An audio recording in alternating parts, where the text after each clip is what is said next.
Hello my friends and welcome back to my channel. Today we are starting a new adventure in the wonderful world of watercolor and seeing the season summer, we love to paint seascapes. I think that it is the right moment to start understanding the world of phthalo colors and comparing different brands and try to understand more what the phthalo world can offer to us. Why are phthalo colors so interesting? They are a family of blue and greens. They were a true breakthrough in the world of art. They're also used for industry, but they're very interesting for art because they are very transparent.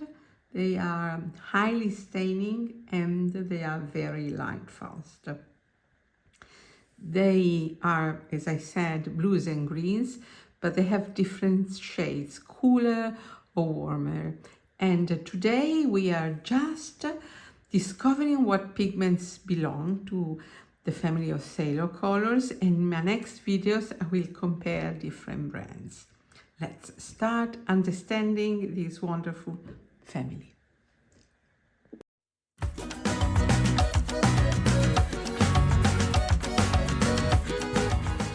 As I said, in the phthalo watercolor family, there are blues, greens and turquoises, but there are very many differences across brands. And today we're just understanding the basics of this family. As I said before, phthalo colors are a family of blue and greens with very, very good performance.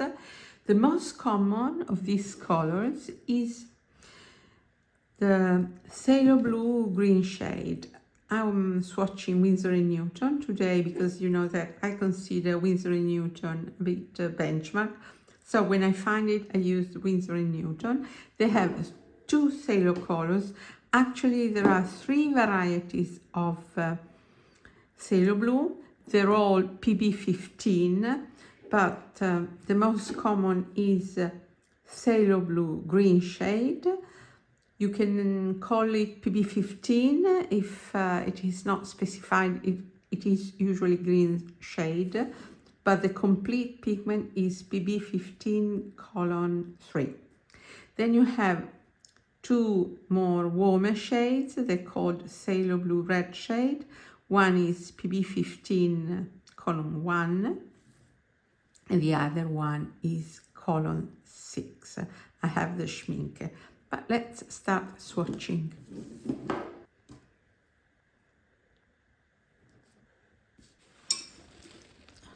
This is the phthalo blue red shade, which is slightly warmer. It is more towards ultramarine. It is very highly staining, so a little color goes a long way. You see, it's very transparent. It can be slightly granulating actually.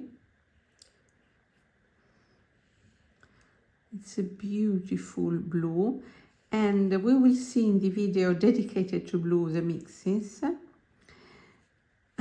It gives, when you mix it with yellow, more natural colors because it's warmer. And this is Winsor blue red shade. Okay, and this is so tinting. I wanted to wash it down, but it's really difficult to wash it down because it's so pigmented. It's very tinting, but it's wonderful. It's the perfect color for summer, phthalo blue. Then we can try the green shade. Try to put less. Okay, so this is the blue shade that is more similar to a primary blue, a cyan. Look how beautiful it is. It is perfect for tropical sea, and it's a color that I use very much in summer, but actually it's a perfect mixing base, so you can use it in every season. It's nice. It's nice for eyes also.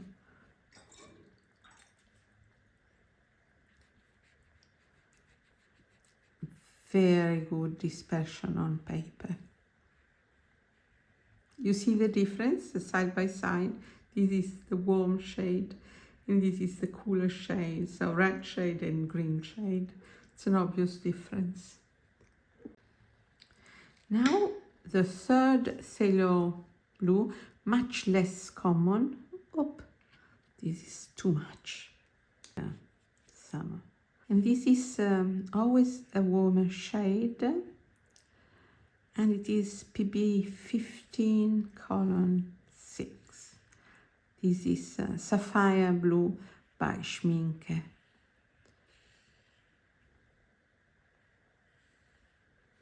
It's even darker than this one. Of course, we need to wait until they dry, but it has the usual Phthalo property, incredible transparencies and high staining power. But you see that this is even warmer than this one, at least. I hope you can see this in camera, and slightly granulating. Then we go to PB16, which is Phthalo turquoise. Here too I have taken the Winsor & Newton example, as I always do. And we will also have a dedicated video to turquoise, just to show you the differences across brands. And this is a wonderful color for the summer. Look at this. I just want to dive into this color and swim. Don't you have the same temptation? It screams tropical sea to me. It's really wonderful. Here I have put slightly less color, fortunately, so you can see it washed down. And so beautiful. It has taken a while to me to understand this color. I was always using the cobalt turquoise version. I will compare the two in a dedicated video, but I think that this Phthalo version is absolutely wonderful because it is transparent, whereas the cobalt version is more opaque. Then I have a very rare one. It's almost discontinued, and it is PB17, which is considered cyan, so primary blue. And I have this Peacock blue by Superior. You know, it's a Chinese student grade brand, but it's quite decent. And this is, you see, it's a perfect primary blue, PB17. Holbein used to have it, but I don't know any other brand that offers this pigment. But as I have it, I thought it was worth it showing to you. And it is a beautiful, perfect cyan. I really love this. You can find Peacock blue in, for instance, Migello, but their mixes. This is the only PB17 that I have. Maybe you know other ones and you will let me know. Then we have the greens. And there are actually two types of greens. There is the most common Pg7 phthalo green. If you just say phthalo green without specifying, it's probably Pg7, which is the cooler, the bluish shade, the blue shade. And then there is Pg36. I have the Rembrandt version, which is the yellow shade. So this is Winsor green blue shade. They also have the yellow shade, but I do not own it. And some brands call it Viridian. It is not so different from Viridian, and for sure we will compare Viridian to Phthalo green blue shade, but it's much more pigmented, not so granulating as Viridian. Real Viridian PG18 is much softer and more granulating. But some brands call it Emerald or Viridian, but it's not, it's Phthalo green. And it's very difficult to use it straight from the tube because it's a bit artificial, but it's very nice as a base. It's a mixing base, especially with, for instance, alizarin crimson, you obtain some very interesting darks with the cadmium red, but we'll see that in a dedicated video. And then there is Pg36, Phthalo green yellow shade. It has the same qualities of staining power and transparencies. They're all wonderful, but because it's warmer, it fits better landscapes that have a warmer overall mood.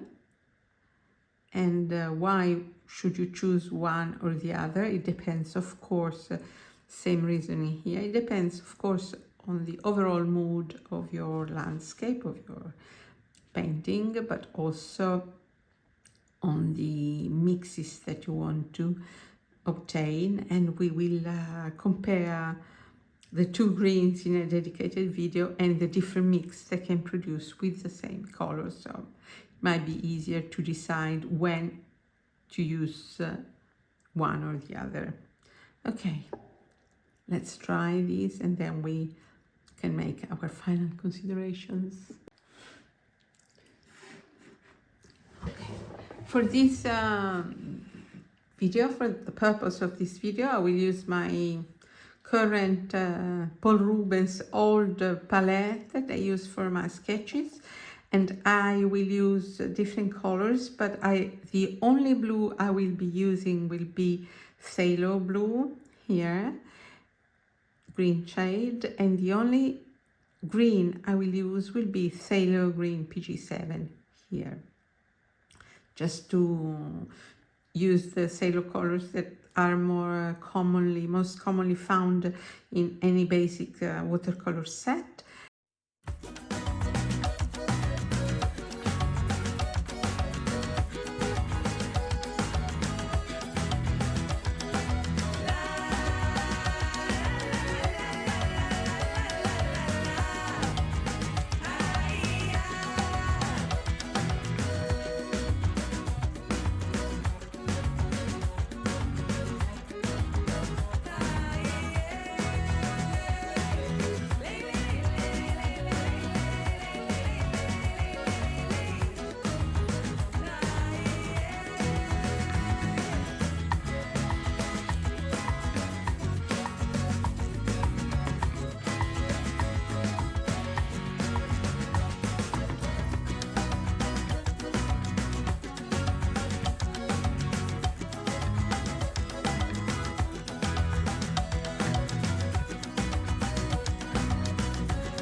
is that I have changed my mind about the watercolor strategy along the way, but the basic idea was just to show you what the tropical look and feel I could achieve with just using just Phthalo colors. So the colors I have used are Phthalo green, Phthalo blue, green shade. Of course, the Phthalo green was the blue shade, Pg7. Then I have used some burnt sienna and some yellow ochre and some lemon yellow, and that's absolutely it. But as far as green and blues are concerned, I have only used Phthalo colors, and immediately this gives this tropical look and feel. I have here, I have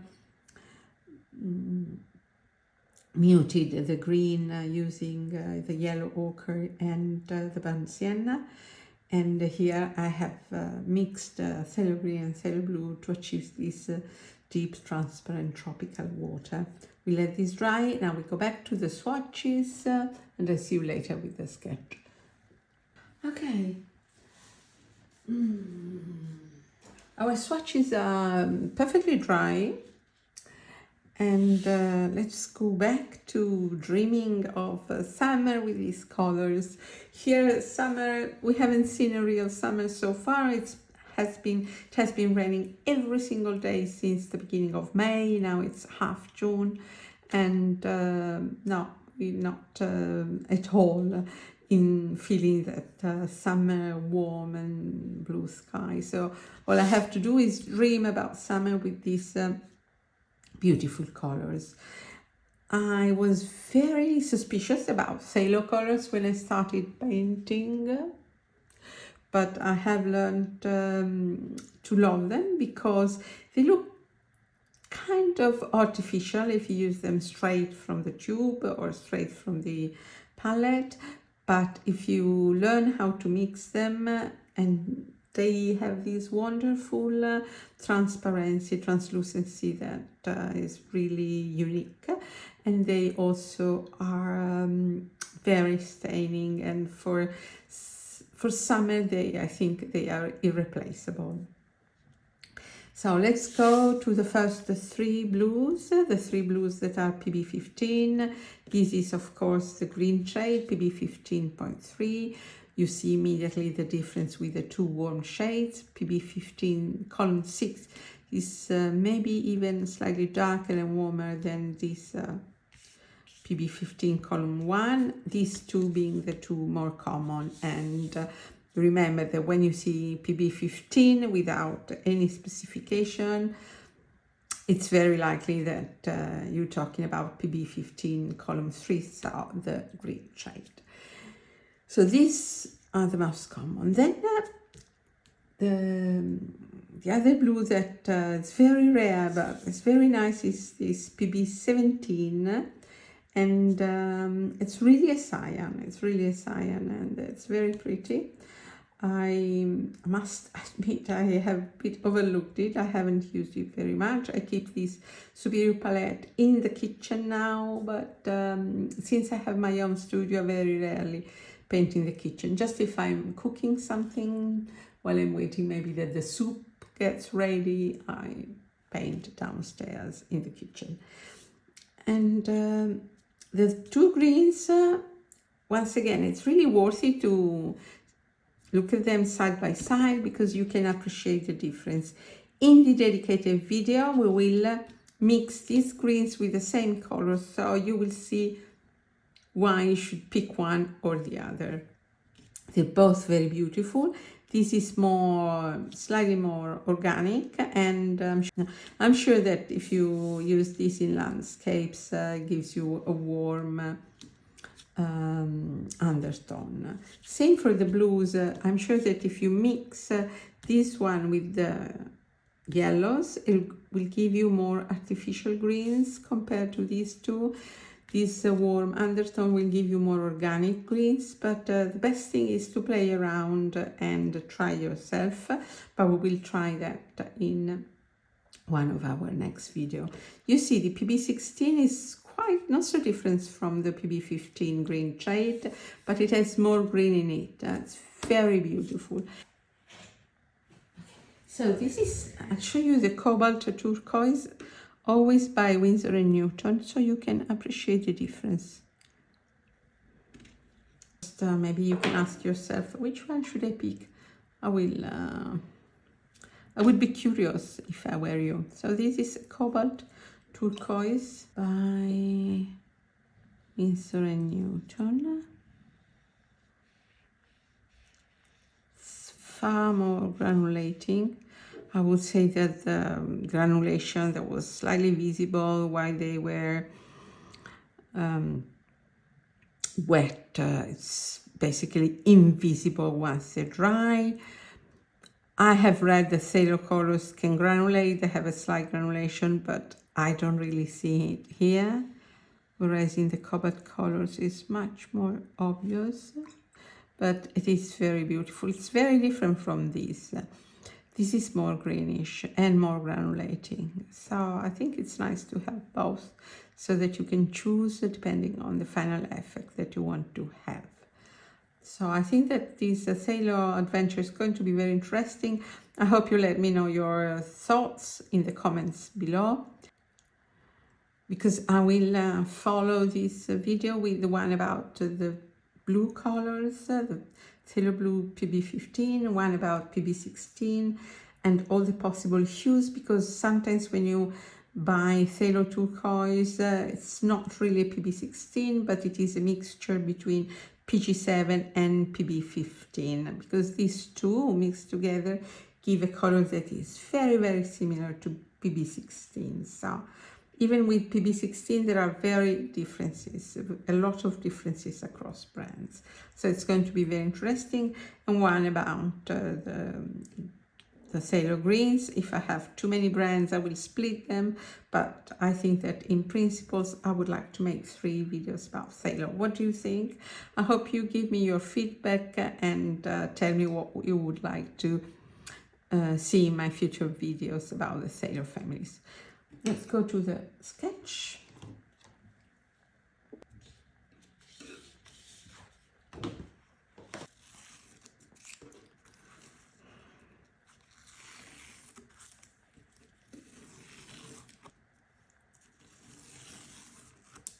Okay, of course, you know that these sketches that I do when I swatch colors, they are not tutorials, they're not meant to show off my watercolor capabilities, they're just meant to add value, that to demonstrate the potential of colors I'm swatching. In this case, it's important to say that I have limited myself to a very, very narrow palette, and the only blue was Phthalo Blue PB15 column 3, and the only green was Pg7 Phthalo Green Blue shade. So I have used yellow ochre and lemon yellow burnt sienna to complete the sketch. And look, I really think that the tropical feel and the depth that they give you because of this, because they're so transparent, it's really beautiful. As I told you before, if you mix together Phthalo green and Phthalo blue, you get a lovely turquoise, but you can really mute down these colors and get very organic greens. Okay, let me know what you think. Let me know what would you like about, what would you like to see in the next videos about the Phthalo family. And I'm waiting for your comments. Thanks a lot for having watched this with me. I hope this interested you as much as it interests me. Ciao ciao from Elisabetta. Ciao.